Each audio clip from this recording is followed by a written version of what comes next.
I would like to indicate that both Baldwick and Ellisted are on the list. And Jay Tobler. And Jay Tobler as well are on the list of possible candidates for review.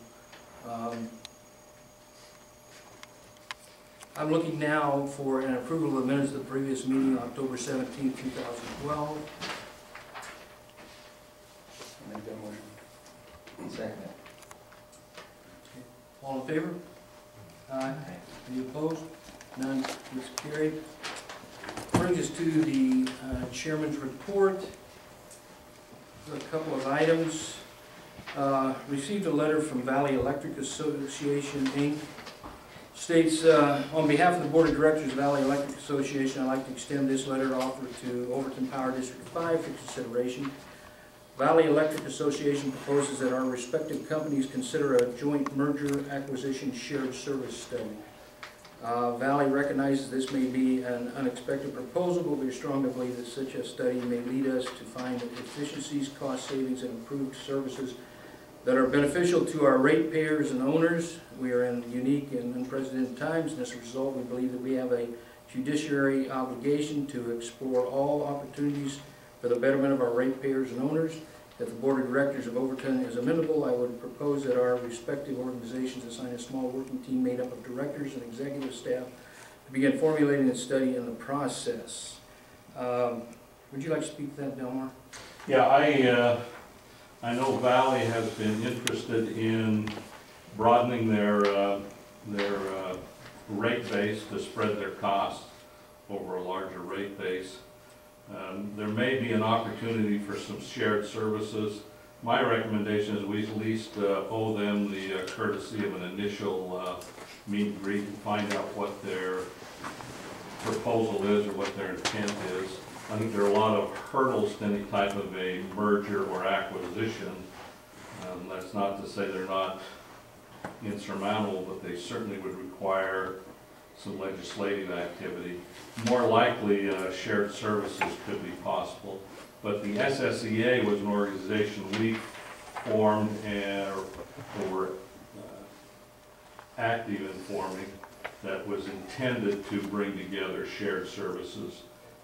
And that organization has invited Valley to attend, so that may be an opportunity. But I would suggest the chair and myself make contact there and maybe set up at least an initial meeting. Okay. My second item is I have received over the last month 2 resignations from the Overton Power Board. The first one I received on October 23rd was from Craig Anderson to be effective as of October 23rd. On the 24th, we notified every board member, and as has been the practice in the past, the board members were then instructed to go out and seek individuals they feel would be able to fill that position for us until the next general election, as provided for in NRS 318. Mr. Chair, that was also noticed on the posting of the board agenda that a seat would be, there would be a replacement in the district trustees. Okay, and each of you have had since the 24th to go out and search within your community. This is the community-wide or the district-wide position. It's a position at large. It can come from anywhere in the district. I have a list in front of me, so apparently you've done due diligence and you've gone out and found yourself some individuals you think might fill that. We will deal with that when we get to item H. The other resignation that I received was from Dave Anderson, which will be effective as of January 2013. So Dave Anderson is still a member of this board until at that time. I did contact with the election director, Larry Lomax, and asked him what the status of those 2 individuals were, and he said as far as he could determine, both are due members of this board until January. There's no question about their legality of their membership. Now, Craig has chosen to resign immediately, and we have accepted that. Well, the board hasn't yet, but I guess we will need to take that as a board action to accept that resignation. And I suppose we'll wait till we get to item H to do that, and we can do it at that time. And we can then accept Dave's resignation as of January. Now, I would suppose at that point, from now until then, we have an opportunity to go out and seek someone to replace Dave. We will not replace him today, of course, because he's still on the board, and won't be until January. But from that January 1st date, we will have until February, according to the NRSA, for this board to select someone to fill that position. And I would imagine that will be the process which we will go through. But I did want to make you both aware of both of those resignations. We don't need to discuss, I suppose, my stand on the fact that I do not believe they even fall in the term limits. If you read the statute and you read the Attorney General's report on the Woodbury decision. So that's neither here nor there, because I'm not an attorney, and I will acquiesce to my attorney, and I would like to acquiesce to that. And we have the resignations, and we'll operate therefrom. Okay. Those, I believe, are the two items that I will be dealing with in the chairman's report. We now go to the attorney's report. I have a couple things, Your Honor. I'm used to that. Next report. Mr. Chairman. First of all, with regards to the replacement of the board members, I've been in communication with both you and with Delmar regarding that process, ensuring that we are following NRS 318 as required, and we are doing so.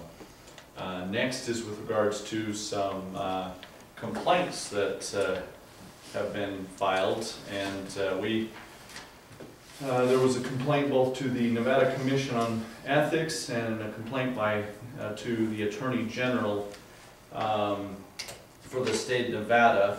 Both complaints were filed by the editor of the Mesquite Citizen Journal, Barbara Elistad. Both complaints were both frivolous and unfounded, and on the part of the one to the Nevada Commission on Ethics, it was also frankly nonsensical at times and complete misstatements of fact. They have, as you can see, I've got a big pile of paper here. I have addressed them. I have responded in writing to both the Attorney General and the Nevada Commission on Ethics. Unfortunately, this is now going to cost the district thousands of dollars in attorney's fees to respond to these complaints that frankly had a little real journalism been done. Neither complaint, I hope, would have been filed. And but that being said, they've been responded to. I expect in the next few weeks to get a response from both. They'll communicate with probably both myself and with Mr. Chairman. As far as the subpoena that was issued, I have addressed that as well with the Attorney General's office. There's no concern of that at this point either.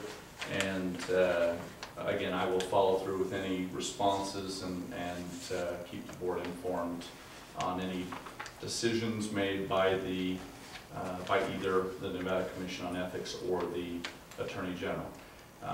The Attorney General's opinion was, the Attorney General, his complaints were two basically. One was on records, which they don't deal with, and the other was open meeting violations, which we are not subject to as a board, even though we try to follow the open meeting law as a board anyway.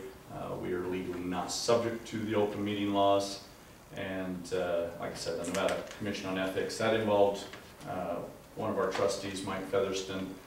He has signed an affidavit as well, and we have submitted that, and like I said, I will respond to anything that comes my way. Is there any questions?